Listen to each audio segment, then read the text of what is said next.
Gereja Reformasi Indonesia, misioner dan kritis, menjawab, melayani dan memenuhi kebutuhan umat di segala abad.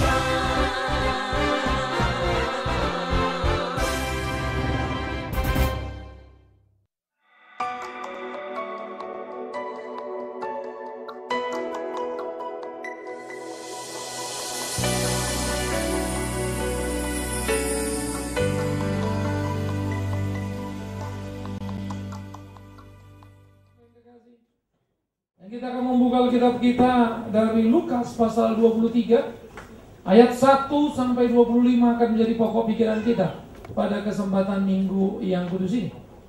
Sesudah kita memikirkan tokoh pertama ahli Taurat sebagai tokoh agama, sekarang kita akan memikirkan Pilatus sebagai tokoh politik.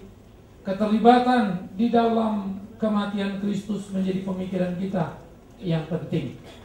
Saudara-saudara, seperti yang sudah saya katakan, ini menjadi kelima dari seluruh rangkaian-rangkaian 7 seri.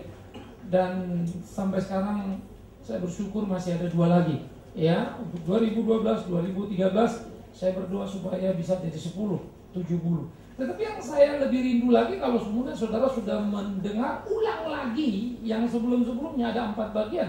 Belajar, ulang, dengar lagi. Ya, itu sebab DVD-nya dibuat. Beli, ambil, distribusi, belajar, serius, penuh dan bertumbuh. Itu menjadi penting buat kita semua, saudara yang kekasih, sehingga kita bisa mengerti kebenaran itu dengan apa? Dengan tepat, dengan jelas, dengan teliti. Ya, dan saya bersyukur saya boleh jadi berkat. Ya, dan selalu ingat ketika saudara beli DVD, beli buku, saya tidak sepeser pun ambil di situ, karena semua kembali untuk pelayanan. Karena itu saya rindu saudara ambil bagian untuk belajar di situ. Saudara mengerti, itulah kepuasan saya sebagai seorang hamba Tuhan. Saudara bertumbuh dalam iman, itu mimpi saya. Ya, sekarang kita lihat Lukas pasal 23. Kita akan membaca cukup panjang 1 sampai 25 bergantian. Saya baca 1, saudara baca 2, terus hingga selesai ayat 25 dari kitab Injil Lukas pasal 23. Lukas 23 ayat 1 kita bergantian. Lalu bangkitlah seluruh sidang itu, dan Yesus dibawa menghadap Pilatus.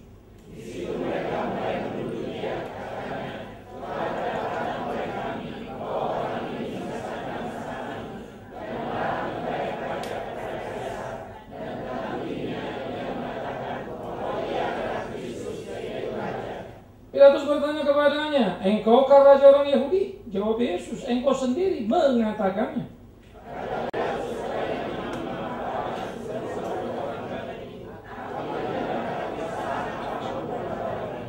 Tetapi mereka makin kuat mendesak, katanya, "Ia menghasut rakyat dengan ajarannya di seluruh Yudea. Ia mulai di Galilea dan sudah sampai ke sini."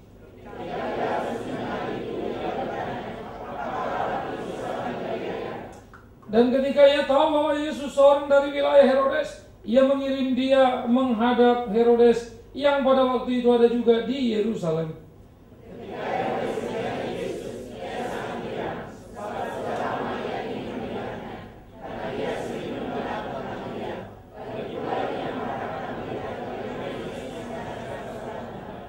Ia mengajukan banyak pertanyaan kepada Yesus, tetapi Yesus tidak memberi jawaban apapun.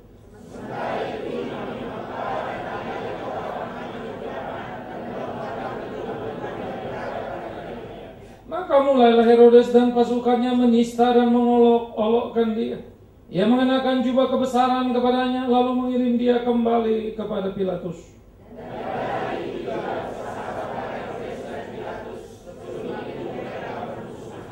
Lalu Pilatus mengumpulkan imam-imam kepala dan pemimpin-pemimpin serta rakyat.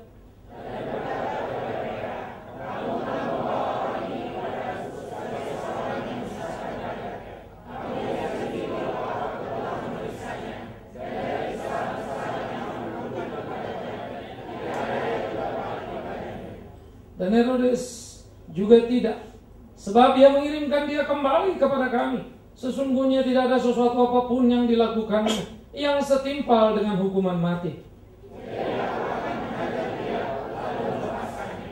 Sebab ia wajib melepaskan seorang bagi mereka pada hari raya itu.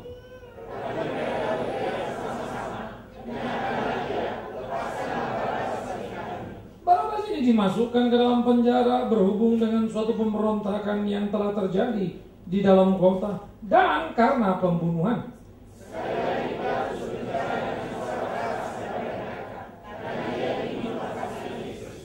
Tetapi mereka berteriak membalasnya, katanya, salibkan dia, salibkan dia.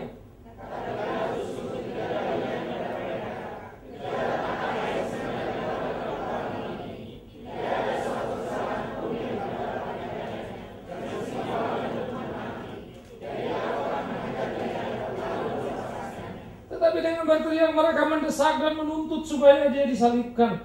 Dan akhirnya mereka menang dengan teriak mereka.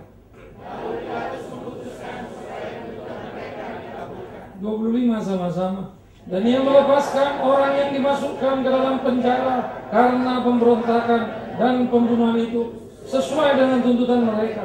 Tetapi Yesus diserahkannya kepada mereka untuk diperlakukan semau-maunya. Saudara-saudaraku yang kekasih, Pilatus adalah wali negeri Yudea, gubernur di bawah otoritas Roma. Wilayah Yudea dan sekitarnya ada di bawah kekuasaan daripada Pilatus dan cukup besar. Ia memiliki kantor benteng Antonia yang ada di Yerusalem. Yang kalau sekarang kita pergi ke sana, kita masih bisa melihatnya. Dan biasanya kalau kita mempunyai acara Virtuosa atau Jalan Salib, memulainya dari sana. Dan rumah mewah di Kaisaria, kita juga bisa mengunjunginya. Masih ada sisa-sisa dan bagaimana dia membuat saluran air sepanjang 40 km untuk menghiasi rumah mewahnya yang menghadap ke laut lepas. Sementara itu Herodes Antipas adalah anak daripada Herodes Agung. Herodes adalah gelar seperti Firaun. Ya. Jadi Herodes yang membunuh Yesus itu, menguber-uber Yesus waktu anak-anak, itu Herodes Agung. Ayah dari Herodes Antipas, yang hari ini menjadi Herodes yang mengambil bagian dalam memutuskan hukuman mati terhadap Kristus. Dia menjadi raja boneka di bawah Roma dengan wilayah Galilea dan Perea dan sekitarnya. Ya, dia punya permusuhan yang serius dengan Pilatus karena Pilatus pernah membunuh rakyatnya dengan semena-mena tanpa seizinnya. Sehingga seluruh keputusan di wilayah itu, gubernur Pilatus, Raja Herodes dan para imam adalah trilogi yang mempunyai wilayah-wilayah yang bisa diputuskan, diperdebatkan ke Roma sebagai pusatnya. Jadi Herodes punya kekuasaan, ya, tetapi juga punya keterbatasan karena ia harus bergantung kepada ketetapan Roma. Karena itu kalau ada kerusuhan di wilayah jajahan sehingga suplai pajak menjadi terganggu, ada pemberontakan, karena itu berarti pemungutan pajak akan kacau. Nah, Roma akan marah kepada sang gubernur. Jadi tujuan kedamaian bukan perdamaian di dalam jajahan, tetapi tujuan perdamaian daerah jajahan supaya bisa mengkolek money, ya, mengkolek pajak teks yang dilakukan.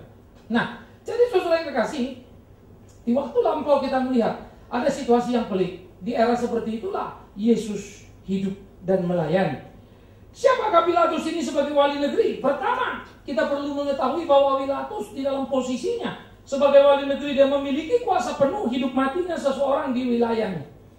Kalau dia mengatakan ketok palu mati, maka matilah. Kalau dia berkata hidup, maka hiduplah. Tidak ada boleh hukuman mati, tidak seizin Pilatus. Sehingga kekuasaan Pilatus itu sangat-sangat luar biasa besar, menyangkut hidup matinya seseorang, saudaraku. Ia mempunyai kekuasaan yang sangat hebat, dan bukan itu saja, dia juga mempunyai hak veto terhadap tiap keputusan-keputusan yang dibuat oleh mahkamah agama. Sehingga kalau mahkamah agama berkata orang ini harus dihukum mati, tunggu dulu izin Pilatus. Pilatus setuju apa tidak? Itu sebab Yesus dibawa kepada Pilatus karena mereka sepakat Yesus harus dihukum mati, tetapi harus ada ACC dari Pilatus. Itu sebab dibawa kepada Pilatus. Nah, di situ keterlibatan Pilatus karena ada di bawah wilayah politik hidup mati seseorang. Mengapa dia mencampuri urusan agama dan hidup mati? Karena mereka juga punya kepentingan supaya di dalam ranah agama juga jangan ada kekacauan. Karena kalau kekacauan, ingat tadi, income tadi bisa terganggu. Jadi saya pikir orang-orang dulu mengelola segala sesuatu itu begitu hebatnya, luar biasa setengah mati. Dan bagi saya ada hal yang tidak patut di republik ini, bagaimana mengelola kehidupan bernegara. Ya, itu sebab tidak heran kalau banyak uang terbang dari republik ini. Ketika orang tidak punya kenyamanan, ketenangan, dan kepastian, uang akan disuplai di luar. Ya, saya suka mendengar kata kawan-kawan, Pak, uang mana punya agama? Saya Kristen, uang saya kan tidak.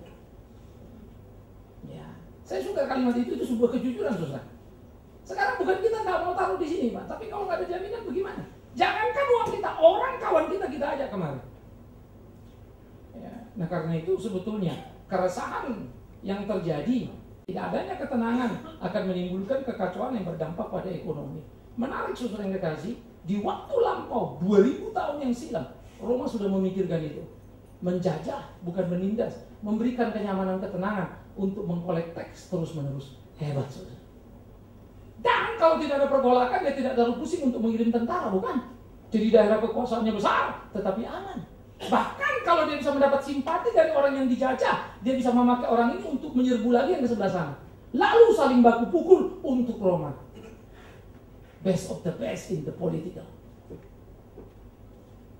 Ya, kalau kita mempelajari Roma itu menarik, saudara yang kasih. Nah, Pilatus jadi punya hak veto terhadap keputusan-keputusan agama yang dilakukan oleh para imam. Ya, dan dia juga mengatur kehidupan beragama dalam hal ini bait suci yang sudah dibawa kekuasaan Roma. Bagaimana pemeliharaan dan pendistribusian keuangan sekaligus bagaimana pemakaian daripada keuangan perbendaharaan bait suci. Dia ambil bagian di sana. Karena memang tidak ada ruang untuk orang mulai memikirkan sebuah pemberontakan, maka sebuah institusi diatasi, diawasi dengan ketat. Kamu boleh pakai dan kamu boleh beribadah, kita rawat, kita urus. Itu hebatnya. Inggris menjajah mirip Roma. Siapa yang dijajah Inggris tidak pernah menjadi celaka dan bodoh. Siapa yang dijajah Inggris selalu mendapatkan keuntungan dalam tanda petik, sekalipun penjajahan merugikan. Tidak ada negara Commonwealth, ya, bekas-bekas jajahan Inggris yang kemudian tidak maju. Bahkan India sekalipun sebetulnya itu maju. Hong Kong jauh lebih bagus daripada China dan lainnya. Ya, sehingga Cina daratan itu kemajuan mulai dari Hong Kong yang lebih cepat melejit. Ya, India sangat luar biasa sebetulnya dalam kemajuan dan knowledge mereka begitu tinggi. Sayang, kasta melemahkan mereka. Andai kata di India tidak ada kasta, dia salah satu raksasa dunia yang luar biasa. Karena mereka akan menguasai IT sesuai yang dikasih. Orang Amerika boleh bikin hardware-nya, tapi software-nya itu otak-otak India semua yang memang ribet, rumit, cocok dengan komputer. Jadi orang India itu mikir luar biasa sekali, orang-orang hebat. Ya, nah jadi kita bisa melihat bagaimana negara jajahan Inggris begitu maju, begitu pula negara jajahan-jajahan di Roma diberikan kemungkinan oleh mereka diatur segala sesuatu sedemikian tertibnya. Tetapi Herodes yang memang dikenal sebagai seorang kasar, pendendam, pemarah, dan sangat ambisius, orang yang suka juga dengan kemewahan. Ya, dia bermusuhan dengan para imam karena dia dianggap pernah menodai seputar Yerusalem, kota suci, dengan membawa berbagai simbol-simbol, patung-patung kaisar. Padahal orang Israel percaya jangan ada ilah lain di hadapanmu, jangan membuat patung apapun. Nah, patung itu sengaja ditaruhnya di dekat-dekat bait suci. Maka imam-imam marah, lapor sama kaisar, mengajukan keberatan, sampai kaisar memerintahkan penarikan itu. Lalu dia mengganti lagi tameng-tameng, ya apa namanya ini, perisai-perisai, yang tapi gambarnya adalah berhala-berhala dari Roma, kepercayaan terhadap dewa. Mereka protes lagi. Lalu kemudian Herodes sempat marah kepada orang-orang imam, dan pada waktu itu imam-imam punya tentara juga. Ya, dan Herodes mengerahkan intelnya, pasukan khususnya, pasukan rahasianya, membantai beberapa daripada orang-orang tentara para imam, lalu mencampur darah mereka dengan darah korban. Wah, itu menjadi penghinaan luar biasa. Musuh tegang setengah mati antara Yahudi dan Herodes. Kalau perlu, mereka akan membuat sebuah keputusan jangan berurusan dengan Herodes. Kira-kira itu. Tapi hari itu mereka rela berurusan dengan Herodes yang mereka benci, asal hukum mati terhadap Yesus turun. Jahat luar biasa. Kalau kita mengerti sedikit sejarah sosial politik dan kita menyukainya, bagi saya itu menyenangkan sekali untuk menelitinya. Sehingga saya pikir luar biasa sekali ya. Sehingga dalam suasana seperti itu, suasana yang dibaluti dengan keputusan-keputusan politis, dari bermain siasat dan trik, itu terasa sekali dalam semua hal ini. Termasuk hubungan Pilatus dengan Herodes. Jadi dia bermusuhan dengan para imam, imam benci setengah mati. Khususnya apa yang dilakukannya terakhir ketika mencampur darah para tentara mereka dengan darah korban itu penghinaan yang paling hina. Tetapi demi ambisi dan kebencian kepada Yesus, mereka rela untuk kerjasama. Gila ya. Tampaknya mereka sedikit dengan tekanan kepada Pilatus. Karena Pilatus mempunyai pertimbangan kengerian. Jangan-jangan nanti orang Yahudi melapor lagi ke Roma, lalu jabatan dia bisa kawat.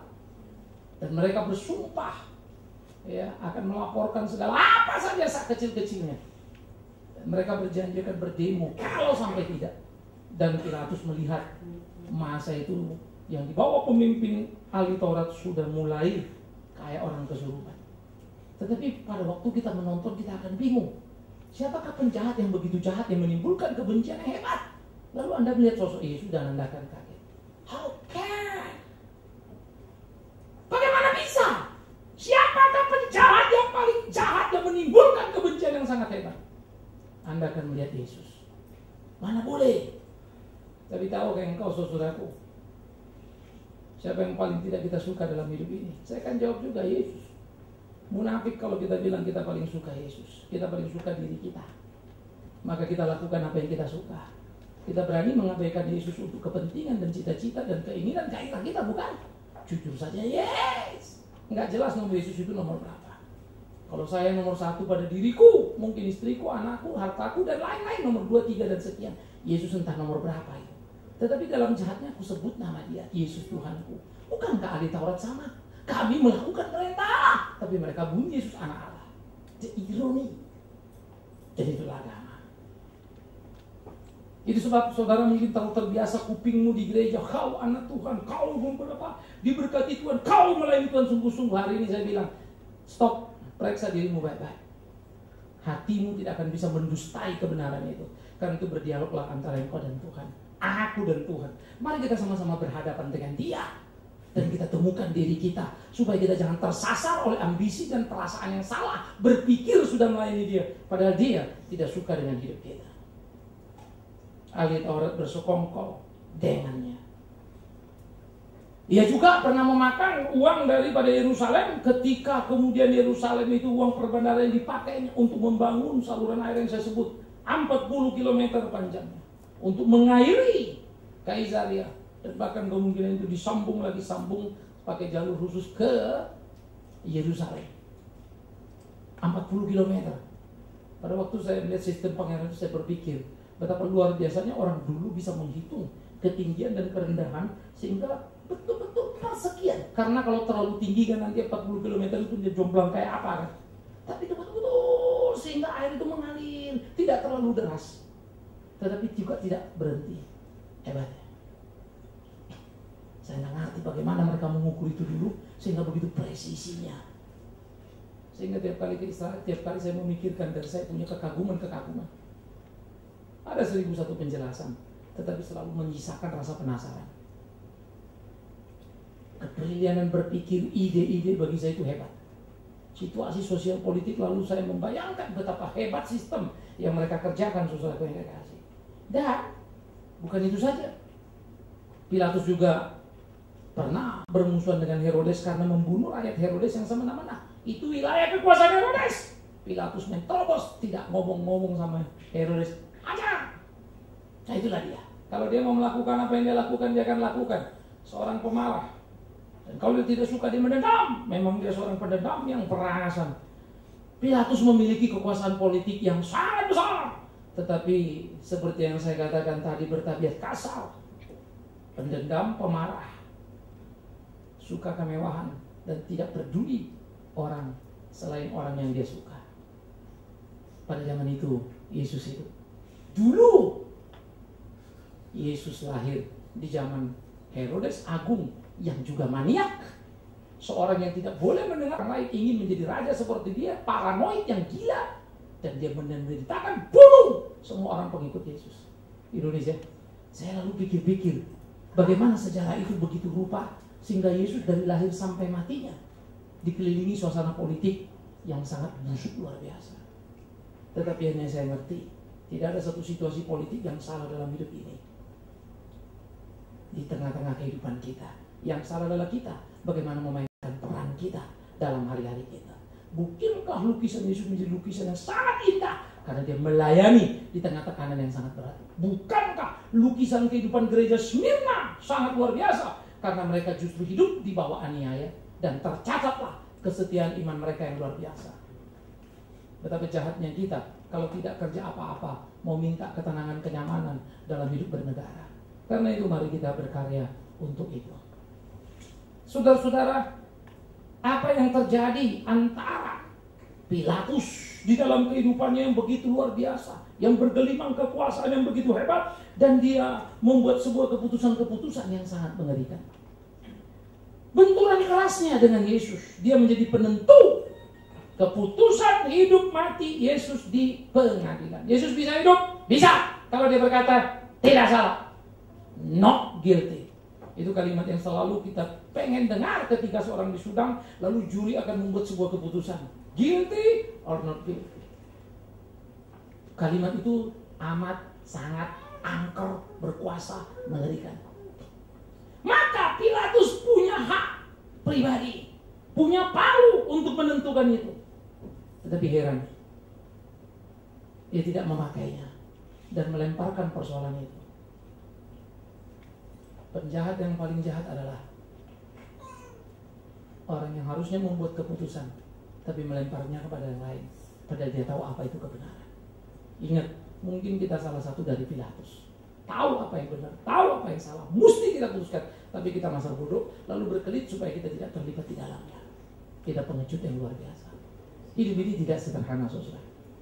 Kadang ada satu situasi saya tidak suka dari situ, tapi harus di situ. Pil pahit itu harus ditelan. Resiko jabatan, resiko posisi harus berani dijalan.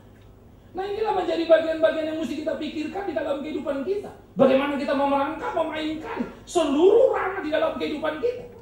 Dan Pilatus menjadi orang oportunis yang luar biasa karena dia mengabaikan kebenaran. Ia memeriksa Yesus dan sendiri berkata dengan mulutnya, aku tidak menemukan kesalahan pada orang ini sedikit pun. Andai kata ada kesalahan sedikit, tetap tidak layak hukuman mati. Apalagi tidak ada kesalahan sedikit pun, bagaimana mungkin dihukum mati? Ini kan pelecehan terhadap hukum yang mesti ditegakkannya. Ini kan menjadi sebuah permainan terhadap apa yang harusnya dipimpinnya. Dia adalah dirigen lagu itu, ketika lagu itu kacau seharusnya dia memarahi dirinya, bukan memarahi orang yang di sana. Tetapi Pilatus telah menjadi pemimpin oportunis. Ia menjadi seorang yang kacau balau dalam kehidupannya. Sehingga suara istri yang gelisah dan berkata, Pilatus suamiku, lepaskan orang ini. Karena dia membuat hatiku terus gelisah. Aku tahu orang ini tidak salah. Lepaskan dia. Kapan istri Pilatus bisa kita baca di dalam Matius dan kita mencatat bagaimana Matius menunjukkan betapa ketidakbersalahan Yesus. Sehingga saksi tidak salah sudah lebih daripada cukup menunjuk dia tidak salah. Dan tidak ada satupun saksi yang menyatakan bisa bahwa dia salah.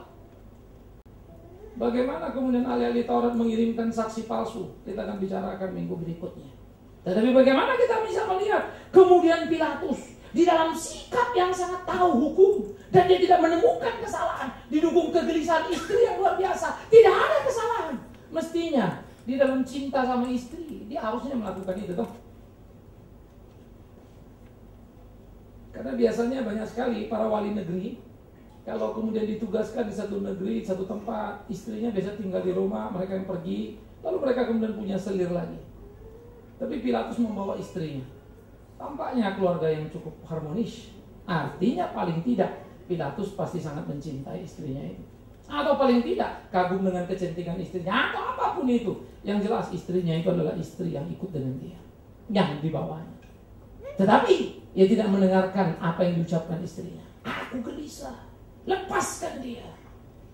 Artinya apa, saudara yang terkasih?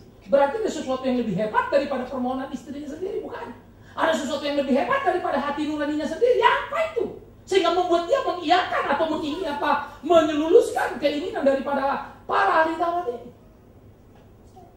Apa yang membuat lebih besar daripada sayangnya kepada istrinya?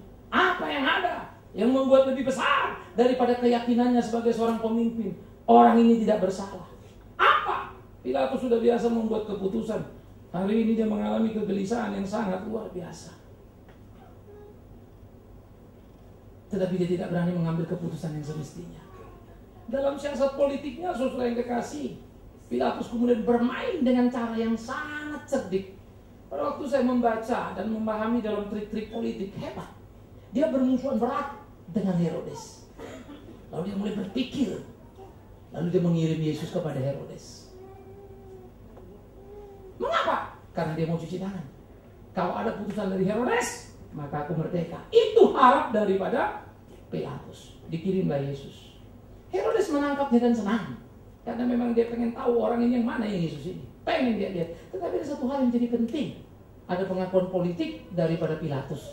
Bahwa Herodes punya jabatan penting. Karena Yesus dianggap adalah orang Galilea. Dan gubernur rajanya adalah Herodes Antipas. Jadi dikirim. Satu pihak Herodes senang. Dulu kau bunuh pengikutku. Rupa-rupanya sekarang Pilatus sudah berubah. Dia kirim untuk aku yang memutuskannya. Harga diri Herodes naik. Padahal itulah siasat jahat. Dan itulah politik. Bisa membuat sebuah keputusan yang menyenangkan lawan. Padahal itu racun yang mematikan. Maka saya pikir dalam trik politik ya, hai setengah mati ini orang. Jago banget ini.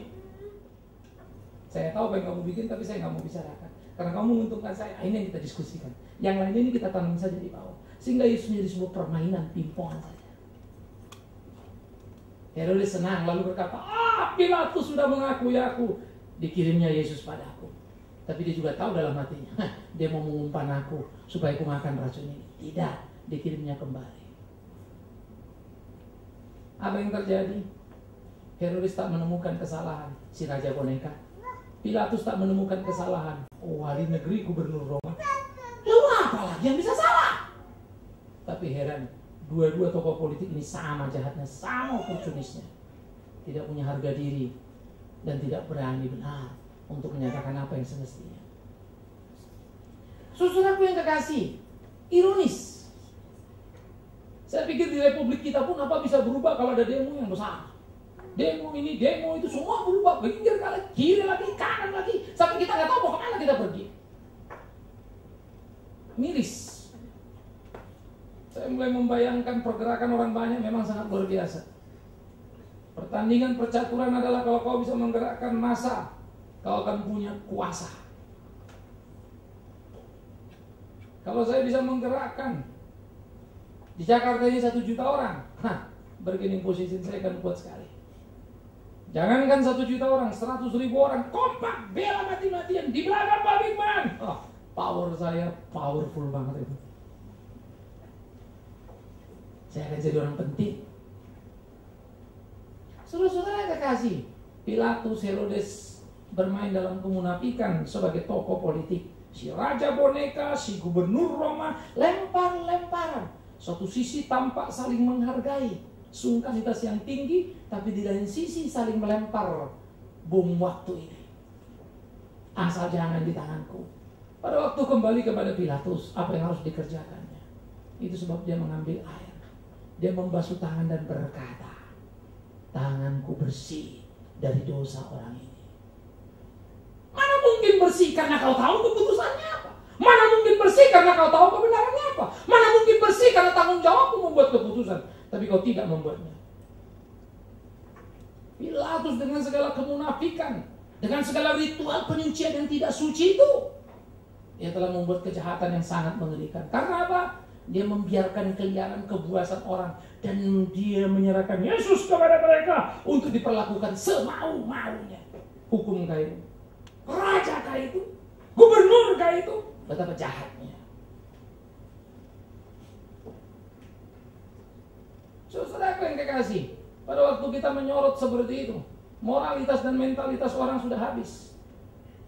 Ya, saya bukan pembela agama dan saya bukan seorang Ahmadiyah, tapi bagi saya tetap sebuah kesalahan menganiaya orang yang tidak salah, siapapun itu.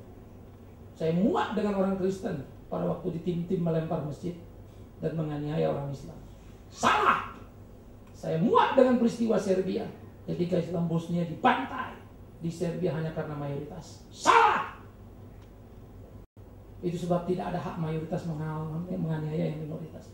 Tetapi saya pun percaya kalau orang Kristen yang mayoritas di Indonesia ini, pasti Islam yang kita bantai. Jadi kita tidak dibantai, tidak membantai. Maaf ya, bukan karena kita lebih baik, kita juga sama jahatnya. Hanya jumlah kita kalah. Kita belum jadi Kristen. Jadi itu belajarlah hadir dengan utuh, menghargai orang di sekitar. Hidup tidak sederhana. Jaga mulutmu mencaci maki orang lain, tapi kejahatan tetap harus dilawan. Kebenaran harus ditegakkan. Sayang, sang pemimpin yang bernama Pilatus mengabaikannya. Sayang, Herodes yang punya kesempatan melupakannya.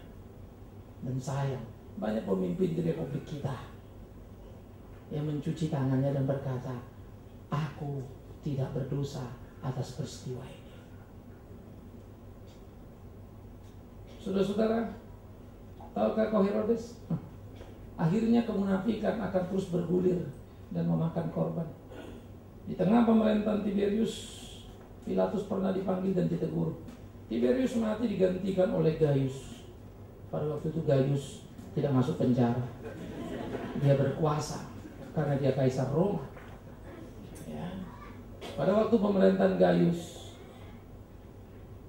sejarah mencatat Pilatus dipanggil ke Roma dan dipaksa bunuh diri. Membaca peristiwa itu saya mulai berpikir kegelisahan, kengerian banyak orang dan perjalanan hidup yang panjang di depan. Jangan merasa menang sekarang kalau kau dalam kejahatan, karena kehancuran sedang menunggumu dan membantaimu di belakang. Dia akan menghajar. Karena itu berhati-hati. Tak ada yang hebat. Herodes pun pada akhirnya hidup di pembuangan. Si raja boneka, si oportunis itu akhirnya dibuang. Hidup dalam kegelisahan. Baik Allah yang dibanggakan para imam tahun 70 oleh Kaisar Titus dilululantakkan. Habislah simbol keagamaan dan kebanggaan kosong itu. Hancur semuanya. Bodoh luar biasa. Bom waktu yang diwariskan pada anak cucu. Itu mengerikan, saudara. Oleh karena itu di dalam situasi apa yang dibuat oleh Pilatus maupun Herodes sebagai oportunis tadi, lalu dia membiarkan Kristus disalib sekalipun dia tahu tidak salah, bahkan istrinya mendukungnya, dan Herodes pun mengiyakan, tidak ada salahnya. Dia tahu dia harusnya membebaskan, tapi teriakan orang banyak membuat dia gelisah. Apakah dia takut teriakan orang banyak? Bukan. Yang dia takut kalau orang banyak memberitahu kepada Roma, lalu Roma tahu dan mencopot jabatannya. Dia terlalu cinta dengan jabatannya. Dia terlalu cinta dengan posisinya. Dia terlalu cinta dengan apa yang akan diharapkannya. Sehingga akhirnya ia melakukan sesuatu kengerian di dalam hidupnya dan membuat keputusan yang salah. Dan akibatnya ia melakukan sesuatu yang sangat mengerikan, di mana Yesus dibiarkannya diperlakukan semena-mena. Padahal hukum justru diadakan untuk membuat sebuah keputusan bisa dipertanggungjawabkan, tetapi Pilatus membiarkan mereka memperlakukan semena-mena. Raja apa itu? Gubernur apa itu? Kok biarkan orang semena-mena? Nalar kita sudah nggak bisa mengukur itu. Sudah tidak bisa dipahami. Itu sebab pada waktu Paulus yang adalah warga negara Roma dan dia membelinya sejak kanak-kanak, dia mendapat semacam PR istilah kita begitu ya, sehingga dia punya warga negara Roma. Pada waktu dia dicambuk, dia protes, dia ajukan dan dia banding sampai ke Agripa. Banding, saya warga negara Roma, kenapa dicambuk? Mereka ketakutan yang mencambuk, karena mereka cambuk, mereka pikir Yahudi. Ternyata dia Yahudi dengan warga negara Roma. Warga negara Roma dengan oleh alasan apapun tidak boleh dicambuk. Yang mengagumkan lagi dari sistem Roma, sekalipun Paulus Yahudi, darahnya asli, karena dia punya keluarga negara Roma yang memang bisa diurus dan diurus orang tuanya sejak anak-anak, karena orang tuanya orang terdidik dan punya uang, dan dia punya uang untuk sekolah di bawah Gamaliel. Itu dihargai. Maka siapapun yang melakukan kesalahan, orang Roma tulen asli yang hak warga negara ada pada dirinya, jabatnya hebat, pejabat kepala penjara, tetap bisa gawat di hadapan kaisar. Hebatnya. Zaman dulu sistem hukum di Roma, wow, hebat saudaraku. Itu negara penjajahan. Jadi orang punya hak hukumnya itu hebat sesuai dengan ketentuan hukum yang ada. Bagi saya itu mengagumkan. Maka kalau orang bilang hukum adalah jenderal di atas segala-galanya, is true. Itu sebab ketika dia dibiarkan liar, maka ketidakpastian akan melanda. Semua akan mengalami kekacauan, kengerian yang sangat menakutkan. Jadi Pilatus pada waktu itu cuma takut kalau ini berbalik, lalu mereka menggugat, lalu Roma dengar dan dia dicomot. Dia nggak mau itu,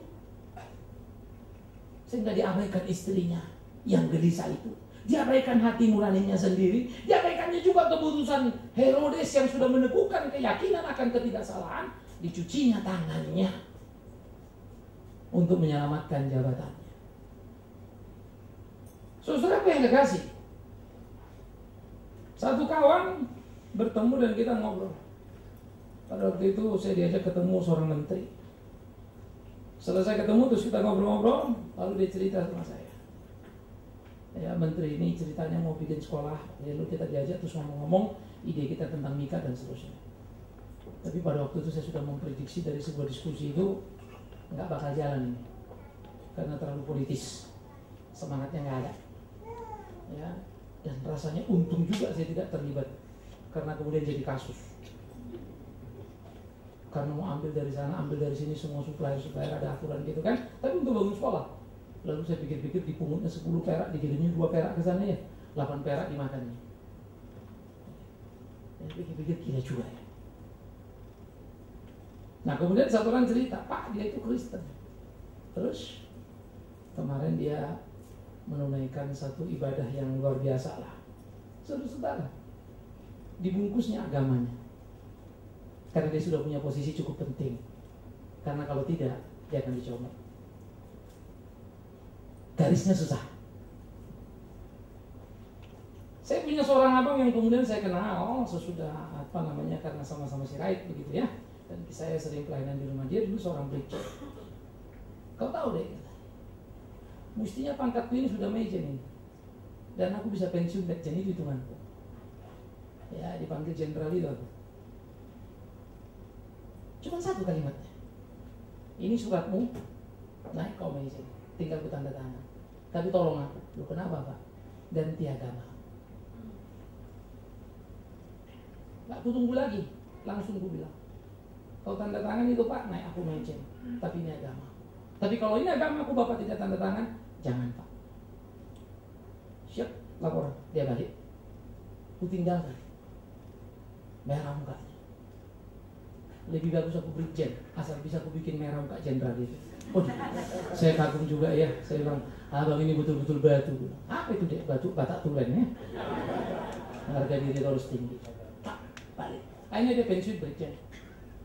Padahal orangnya pintar. Ya, dia lama di Kapaksi dan mengelola itu. Pembelajar hebat, cukup bersih, tapi berhenti karena dia tidak mau mengganti agamanya. Herodes mulus, Pilatus mulus, karena rela menjualnya. Bagaimana dengan kita saudara yang dikasih? Akankah kita juga menjual keimanan, keagamaan kita supaya kita langgeng dalam hidup kita? Supaya langgeng yang kita punya seperti apa yang dilakukan oleh Pilatus, kita sangkali keimanan kita. Seharusnya kita berani. Sekalipun untuk itu kita perlu bijak. Marilah kita bijak, tapi jangan hilang keberanian. Pintar, tapi jangan kehilangan keberanian. Punya taktik, kiat-kiat hebat, tapi jangan hilang keberanian untuk tetap murni di kehidupan. Pilatus tak punya pegangan itu. Dilepasnya dan dia menjadi salah di dalam kehidupannya, sehingga sikap oportunis Pilatus itulah yang membawa Yesus pada hukuman mati dan disalib. Sekalipun tidak ditemukan kesalahan Kristus, orang mati tanpa salah. Padahal Pilatus sendiri sudah ngomong, tidak ada kesalahan kutemukan pada orang ini sehingga hukuman mati layak bagi dia. Nggak ada. Lah kalau nggak ada, bebaskan. Tapi sekarang kuserahkan sama kalian. Urusan kalian, aku cuci tangan. Tidak bisa, kau pemimpin. Kau tahu apa itu kebenaran. Tapi dia pertaruhan dengan jabatan.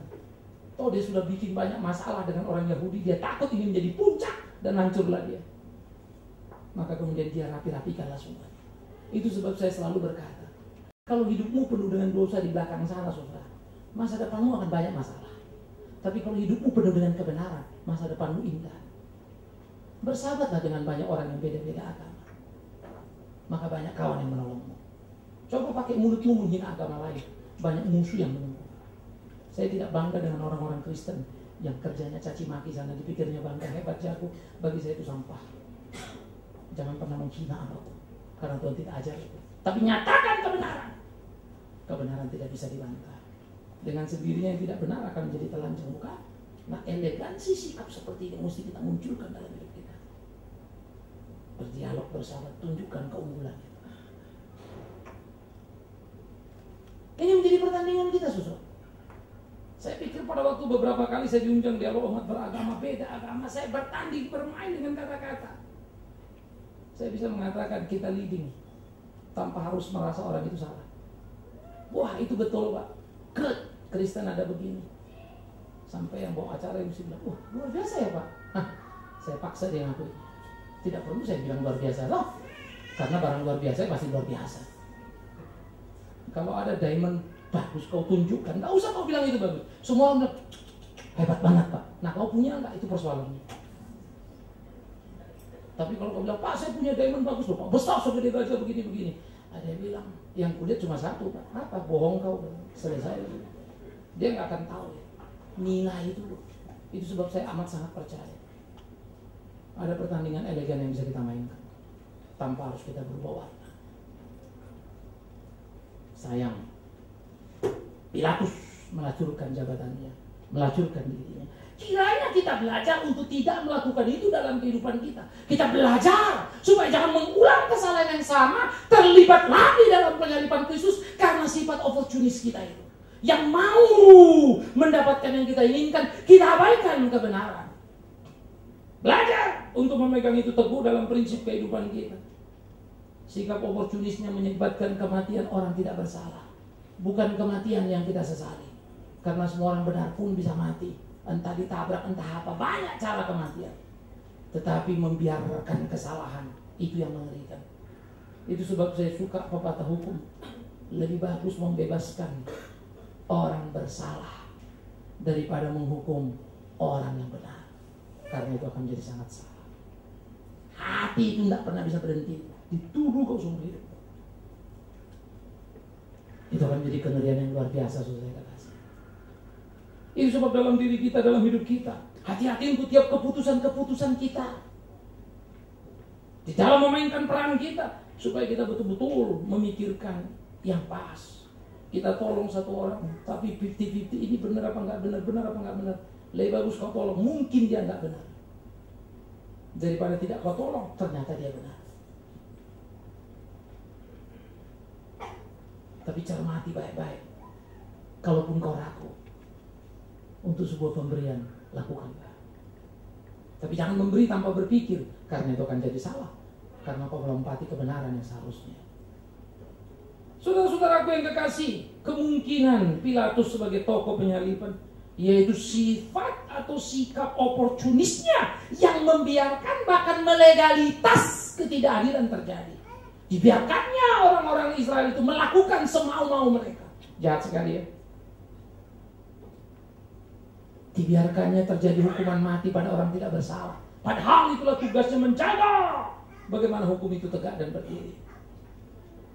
Pilatus, tokoh politik yang sangat cinta pada kekuasaan dan penuh dengan siasat jahat, dan dia bermain-main dengan kekuasaan, memerangkap dan menyerahkan Yesus ke dalam kematian. Dia tidak peduli dengan risiko apapun. Yang dia tahu cuma satu, ketika kulakukan ini, jabatan masih menempel pada diriku. Dia tidak peduli hari esok. Dia tidak peduli apa yang terjadi bagi anak cucunya. Pikirkan baik-baik, saudara yang kekasih. Dulu saya ingat dalam sejarah, ada satu pendeta, karena ada satu pendeta ditangkap bersaksi. Kami orang Kristen harus bersaksi. Setelah pendeta ini dipanggil, saksi ahli gitu ya. Memang punya jabatan penting di struktur kegerejaan di Indonesia. Oh, tidak harus. Kemudian saya ingat banget, dia berjalan dalam kehidupannya, nggak ada nama Tuhan. Yang jelas kemudian dia Parkinson. Hari tuanya dilewatinya dengan cara yang tidak menyenangkan. Dan yang repot adalah banyak orang tidak simpati padanya. Sakit di kesendirian, lebih sakit sendiriannya daripada sakitnya. Sakit di keramaian karena banyak orang memperhatikanmu, kau kuat menanggung sakit. Tapi kalau tidak ada orang lihat kau, itu yang paling mengerikan. Itu yang paling menyedihkan. Saya melihat bagaimana tangan Tuhan menghukum. Tetapi saya pikir-pikir masih untung kau dihukum. Kalau saja di kesepiannya dia sadar dan menangis, Tuhan ampuni aku, alangkah indahnya. Yang lebih repot kalau nggak diapa-apain Tuhan, dibiarkan terus lewat jalan tol. Begitu mati, langsung cepat sekali ke neraka. Dia pikir masuk surga, aku tidak mengenal engkau membuat kejahatan, hanyalah. Waduh, tidak ada waktu lagi untuk dia sadar dan berubah. Oleh karena itu, saudara yang kekasih, apakah kita mempunyai kemungkinan yang sama dengan Pilatus? Menjadi tokoh-tokoh yang kemudian menyalibkan Yesus dalam aplikasi kehidupan seharian kita sekarang. Mengkhianati namanya. Tapi yang pasti, ketakutan telah membuat banyak orang menuliskan di rumah-rumahnya, ini bukan rumah Kristen, ini bukan rumah orang non-pri, ini rumah milik pribumi, bukan Kristen. Semua orang berani asal selamat. Saya mengerti ketakutan itu. Dalam hal sekejap gitu orang pasti ngambil jalan pintas ya. Tetapi yang saya tidak ngerti adalah sebetulnya di mana peran kita sebagai gereja. Apa yang kita dengar sebetulnya tiap minggu membuat kita bisa berpikir seperti itu. Pasti ada kekacauan. Maka demi Tuhan yang hidup. Kalau Tuhan mau kau hidup, kau akan hidup. Tapi kalau kau dijaga ribuan tentara dan Tuhan mau kau mati, kau akan mati. 1000 senjata menombakmu, Tuhan mau kau hidup, kau hidup. Tapi jangan coba-coba orang bilang, jangan lempar senjatamu sini, Tuhan mau aku hidup. Itu kau yang bilang. Mati kau. Jadi jangan coba itu Tuhanmu. Saya pikir orang Kristen banyak kelewatan kurang ajar, kakak sama sini, teriak tantang semua orang. Ya habislah. Ya, saya jengkel dengan peristiwa temanku, yes. Tapi kejengkelan saya terhadap pembakarnya lebih jengkel lagi kepada orang yang sok tahu, yang merasa dirinya paling hebat. Saya agak muak dengan orang ketika salah dia melibatkan orang lain jadi korban. Orang jagoan, kalau dia salah dia maju sendirian. Saya yang salah, mari. Itu hebat. Harus itu hidup kita. Jangan takut kalau memang kita bikin salah. Jangan buat salah kedua dengan melibatkan orang lain. Kau salah, selesaikan salahmu dengan cara aku salah. Yesus sendiri pun menuntut pengakuan dosa. Itu sebab ketika kita melakukan bagian-bagian seperti ini, kita perlu sebuah kehati-hatian, kita perlu bijaksana. Ya, dulu suatu dokter sebetulnya sih, ya, tulis bikin selebaran. Allah itu berhala Islam, masuk kemana-mana, masuk Jawa Barat, ngamu-ngamui Jawa Barat. Fatwa, mati sama orang ini, kurang ajar, dia terbang ke Amerika. Yang tinggal di Jakarta, babak belur semua, khususnya Jawa Barat. Saya mencermati ketegangan yang terjadi di Jawa Barat. Kita punya data semua, penutupan gereja cenderung meninggi terus. Saya perhatikan, berbagai kasus terjadi. Orang Kristen juga pemicunya. Sudah minyak tumpah di mana-mana. Hati-hatilah, nggak apa-apa minyak bensin itu, asal jangan ada puntung rokok. Ini ada puntung rokok, ya selesailah, terbakar semua. Lalu gue bilang, cuma puntung rokok Pak. Ya puntung rokok, tapi bukan di sungai ini, bensin itu. Apa nggak bisa boleh itu bensin? Sayang, terbakar semua. Lalu dia enak aja pergi. Saya bayangkan Pilatus kurang ajar ya, cuci tangan, udah pergi. Itu bentuk lainnya. Tak berani dia bertanggung jawab atas putusannya. Cuci tangan aku, dosa kalian ya. Jangan pernah begitu saudara. Kalau ada sesuatu terjadi dalam hidup ini, berusaha untuk terakhir pergi, selesaikan semuanya. Jangan pengecut dan melarikan diri. Goncang ganjing dalam gereja, kita bertanding dalam kebenaran. Jangan oportunis cuma ikut-ikutan orang dan kemudian kau menghilang. Itu sikap tidak baik. Berdiri tegak. A untuk A, B untuk B. Jangan takut, Tuhan pasti menjaga kita. Jangan takut, Tuhan pasti melindungi kita. Oleh karena itulah apa yang dilakukan Pilatus, kalau kita melihat sejarah, ironis. Dia dipaksa bunuh diri, persis seperti dia membiarkan Yesus terpaksa dibunuh. Yesus tidak salah ya. mestinya bebas, dibiarkannya dibunuh. Tapi kemudian pemerintah Roma melihat kesalahannya di kemudian hari, kemari kau, silakan bunuh diri, atau Algojo yang menghabisimu. Karena kalau disuruh bunuh diri itu masih kehormatan itu. Karena kalau Algojo yang membunuh di depan masyarakat, di depan rakyat, penghinaan. Oportunis kan? Seperti sikap oportunisnya membiarkan Yesus mati. Begitulah oportunisnya kematian dia sendiri. Ayo silakan bunuh diri. Lalu besok diumumkan, oh dia sudah mati di kamarnya. Nah, itu masih ada kehormatan. Tapi semua orang juga tahu. Tapi kalau sampai dia mati dipenggal oleh Algojo di depan orang lain, itu penghinaan. Oportunis, itu oportunis. Apa yang kau tabur, itu kau tuai. Dan itulah saudaraku yang kekasih, mari belajar hidup dalam kebenaran itu. Jangan sampai kita bertanding bermain dengan kemunafikan seperti Pilatus itu, dan kita terjebak berputar-putar di sana. Belajarlah transparan, ya untuk ya, tidak untuk tidak. Tuhan akan memampukanmu menanggung resikonya. Karena aku akan berkata, tidak ada hidup benar tanpa resiko. Jangan mimpikan itu. Kalau kau pikir kau hidup benar, Tuhan jaga lalu gak ada resiko, salah besar. Justru dengan hidup benar, Tuhan jaga kau untuk menikmati resiko itu. Pikirkan baik-baik, supaya kau punya penghormatan memikul salibnya. Tuhan yang hebat. Siapa yang tidak mau menderita untuk Tuhan? Akan kukatakan kalimat ini. Tuhan sendiri berkata, dia tidak layak bagiku. Siapa yang tidak mau menyangkal dirinya, tidak mau memikul salibnya, dia tidak layak bagiku. Kiranya kita kuat dan tangguh, sehingga tidak oportunis dalam sikap hari-hari kita. Dan kita tidak melibatkan diri pada kekacauan seorang Pilatus terinspirasi bahkan menirunya. Tetapi kita boleh berani tegak berdiri dan menyuarakan kebenaran, melakukan apa yang menjadi kehendak Tuhan, sehingga sungguh-sungguh betul-betul hidup kita itu menjadi hidup unggul yang tidak terbantahkan, menjadi hidup yang hebat, yang memuliakan nama Tuhan. Ini yang mesti kita pikirkan, saudara. Camkan dan pikirkanlah bagian yang kedua ini. Kita sudah menemukan ahli Taurat yang jahat mengerti kebenaran. Hari ini mungkin kau akan berkata, ya Pak, ngertilah, Pilatus itu kan bukan orang Kristen. Ya, Pilatus juga bukan beragama Yahudi. Ya, Pilatus itu kafir. Maafkan aku, kemarin tokoh agama sudah cerita itu. Dia sendiri penjahat yang hebat, padahal dia mengerti kebenaran. Ini bukan soal tahu apa enggak tahu. Ini soal kau punya hubungan apa tidak dengan dia. Kau mencintai kebenaran apa tidak. Pilatus memang tidak tahu hukum Taurat, tapi Pilatus tahu apa itu kebenaran. Pilatus memang tidak tahu apa kekristenan, tapi dia tahu apa itu kebenaran. Yesus tidak bersalah, hukumannya bebas, murni. Tetapi dia tidak berikan itu. Dia cuci tangan, dia lepaskannya, padahal dia tidak boleh begitu. Dia tahu kebenaran, tahu kebenaran adalah hukumlah orang sesuai dengan kesalahannya. Dia tahu kebenaran hukum yang dipegangnya, hukum Roma, dan dilanggarnya.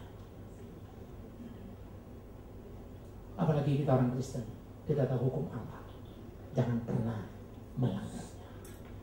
Biarlah Tuhan menolong kita, saudaraku yang kekasih, menuntun kita, membimbing kita, mengayunkan langkah kita. Kita melihat berbagai hal di sekitar 7 tokoh yang mungkin terlibat dalam kesaliban. Dan jangan lupa, aku tidak sedang mengajarkan fakta-fakta itu kepadamu, tapi aku mau dari fakta itu kita belajar. Adakah kita di sana terlibat di kekinian waktu kita?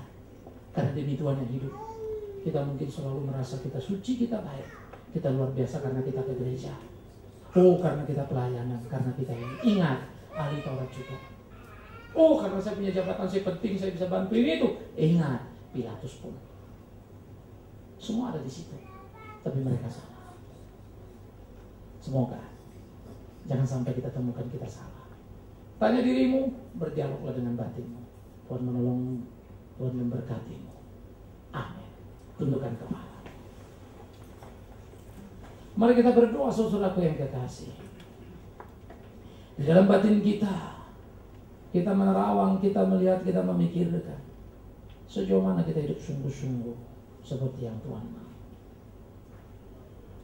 Atau mungkin kita juga menjadi oportunis seperti Pilatus.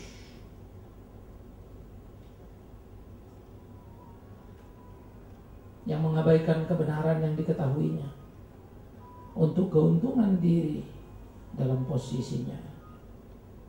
Periksa dirimu, jangan sampai kita di sana. Kalau ada sifat seperti itu dalam diri, berdoa, katakan, Tuhan ampuni aku. Tak persis tapi mirip, aku berlaku sama. Tolong aku. Percayalah. Bila engkau hidup dalam kebenaran, jika engkau hidup dalam kesungguhan, berkatnya tak akan putus untukmu. Dan dia tahu bagaimana memberkatimu dunia. Dan kau tahu hidup ini adalah anugerah yang tak terbilang. Bapa dalam surga, terima kasih untuk firman hidup. Terima kasih untuk perenungan. Terima kasih untuk hari-hari kami. Tolong kami, tuntun kami, bimbing kami di jalan kami, menemukan kesejatian hidup itu. Sehingga kami boleh berani hidup seperti apa yang Tuhan mau, mengatakan ya untuk ya dan tidak untuk tidak. Tidak terjebak pada sifat-sifat ataupun sikap oportunis Pilatus. Siasat busuk yang tampaknya indah dan mulus tetapi penuh dengan kandungan kejahatan di dalamnya. Iya Tuhan, ajar kami menghargai dan mencintai kemurnian hati, sehingga dengan hati nurani yang murnilah kami melayanimu, melakukan apa yang menjadi kehendakmu, sehingga hidup kami menjadi hidup yang berkenan kepadamu. Bapa di dalam surga, ini kami, lihat kami, tolong kami. Kami serahkan hidup kami ke dalam tangan-Mu. Tuntun pimpin dalam cinta kasih-Mu, supaya hidup kami boleh menjadi hidup yang memuliakan nama-Mu. Terima kasih Tuhan. Kuatkan kami. Mampukan kami di dalam kelemahan kekurangan kami. Karena itulah rindu kami menjadi laskar-Mu yang sejati. Dalam nama Tuhan Yesus Kristus kami berdoa.